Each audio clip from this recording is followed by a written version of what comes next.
स्वागत है आपका अपने YouTube चैनल स्टडी विद अमन कुल में। आज हम लाए हैं शिक्षा निदेशालय राष्ट्रीय राजधानी क्षेत्र दिल्ली की आंकलन कार्य पत्रक नंबर 4 जो कि क्लास 8 के बच्चों के लिए विषय आपका समाज विज्ञान है। डेट है जिसकी 24 सितंबर 2021। आप अपना नाम और अपनी कक्षा अध्यापक का नाम लिखेंगे। आज हम की वर्कशीट में हम आपको कुछ पैराग्राफ दे रखे हैं और उसी से रिलेटेड कुछ क्वेश्चन है, उसे आपको करना है।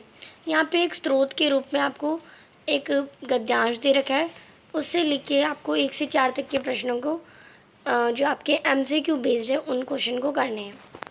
वन हमारी संपदा है। पौधे जंतुओं को आश्रय प्रदान करते हैं और साथ ही पारितंत्र को भी सुरक्षित रखते हैं।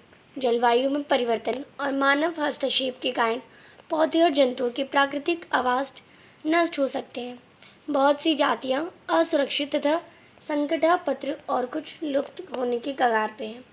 वनोन्मूलन, मृदा अपरदन, निर्माण कार्य, दावानल, भूस्खलन से कुछ मानव और प्राकृतिक कार्य, यानी आप इसमें देखिए जो निर्माण कार्य है, मृदा अपरदन है और वनोन्मूलन है, ये सारे तो मानव कारक हैं, पर जो दावानल है, भूस्खलन है, ये प्राकृतिक कारक है जो मिलकर इस महत्वपूर्ण प्राकृतिक संसाधनों के लुप्त होने की प्रक्रिया को बढ़ावा देते हैं। आज की मुख्य चिंताओं में से एक अनाधिकार शिकार करने की संख्या का बढ़ना है, जिससे कुछ खास प्रजातियों की संख्या में तेजी में कमी आई है। पशु खाल, चमड़ा, नाखून, दांत और पंखों के साथ सींगों के एकत्रीकरण और गैर कानूनी व्यापार के लिए जंतुओं को अनाधिकार शिकार किया गया है।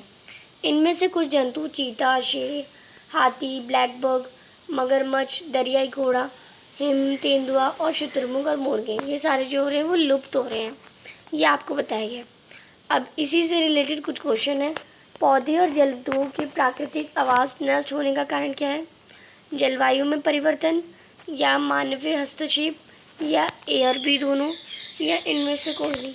तो आपको पता है इसका जो आपका जलवायु में भी परिवर्तन हो रहा है और मानवीय हस्तक्षेप भी है, तो इसमें आपका A और B दोनों आपका करेक्ट हो जाएगा। वन्य जीवों की कम होती संख्या का प्रमुख कारण है प्राणी उद्यान का निर्माण, अनाधिकार शिकार, जंगलों के क्षेत्रों का बढ़ना। तो कम होने की संख्या या इनमें से कोई नहीं? तो आप इसका ये जो तीनों ऑप्शन दे रखे हैं इनमें से कोई नहीं आपका आंसर हो जाएगा। आप इस पर D पे कर लेंगे। वन्य जीवों के शिकार का प्रमुख कारण है, तो इनमें से वन्य जीव का प्रमुख कारण क्या है? उनकी खाल, उनके दांत, उनके सींगों का एकत्रीकरण। तो इसमें आपका जो D ऑप्शन है वो आपका करेक्ट हो जाएगा। ये तीनों ही ज़्यादा प्रमुख कारण है। निम्नलिखित में से क्या प्राकृतिक संसाधनों के लुप्त होने के प्रमुख मानवीय कारणों में नहीं है? शिकार, वनोन्मूलन, निर्माण कार्य या भूस्खलन। तो इसमें आपका जो D ऑप्शन है वो आपका करेक्ट हो जाएगा। आप इस पर D पर टिक कर लेंगे, भूस्खलन। आगे आपको कुछ क्वेश्चन दे रखे हैं, निम्नलिखित प्रश्नों के उत्तर दीजिए। यहाँ पे आपको जो 3 प्रश्न दे रखे हैं वो 2 मार्क्स के हैं, यहाँ पे आपको 2 प्रश्न दे रखे हैं 3 मार्क्स के हैं और यहाँ पे आपको 1 प्रश्न दे रखा है 4 मार्क्स का है। तो प्रश्न नंबर 5 है हमारा, भूमि के कोई 2 उपयोग लिखिए। तो आप लिखेंगे ये कृषि के लिए भूमि का एक महत्वपूर्ण संसाधन माना जाता है। इसका उपयोग विभिन्न उद्देश्यों के लिए किया जाता है, जैसे कृषि के लिए, मकान बनाने के लिए, सड़क बनाने के लिए या उद्योग लगाने के लिए। प्रश्न नंबर 6 है, पारितंत्र से आप क्या समझते हैं? भारत में प्रति व्यक्ति जल की उपलब्धता कम क्यों हो रही है? तो आप इसका आंसर करेंगे, पारितंत्र एक प्राकृतिक इकाई है जिसमें एक क्षेत्र विशेष सभी जीवधारी अर्थात पौधे, जानवर और अणुजीव शामिल हैं। देश में बढ़ती जनसंख्या के कारण भारत में प्रति व्यक्ति पानी की उपलब्धता कम हो रही है।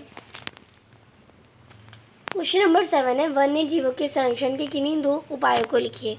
तो वन्य जीवों के संरक्षण के 2 उपाय हो जाएंगे, प्राकृतिक आवासों का संरक्षण और दुर्लभ पौधों और जानवरों की प्रजातियों और उनके उत्पादों के निर्यात पर प्रतिबंध लगाना।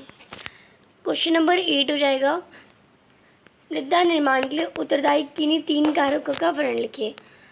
तो मृदा निर्माण के लिए किन्हीं 3 कारक हो जाएंगे आपके। पहला हो जाएगा मूल चट्टान, पहला कारक है जो मिट्टी के निर्माण के लिए मूल सामग्री प्रदान करता है।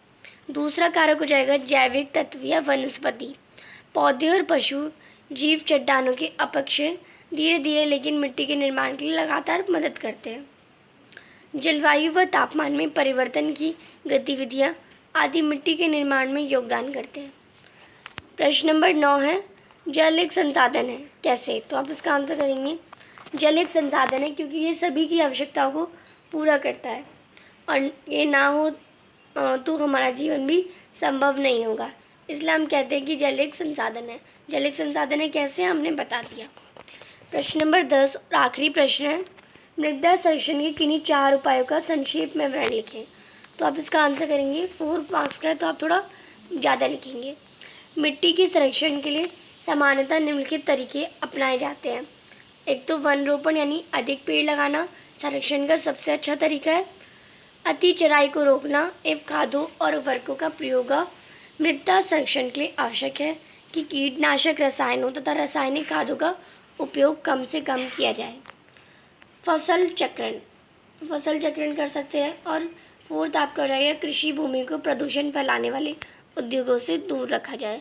तो ये थी आपकी आज की वर्कशीट। आई होप आपको असेसमेंट वर्कशीट नंबर 4 आपकी अच्छे से समझ आ गई होगी। अभी तक चैनल को सब्सक्राइब नहीं किया तो प्लीज़ चैनल को सब्सक्राइब ज़रूर करें। Thanks for watching, bye bye guys.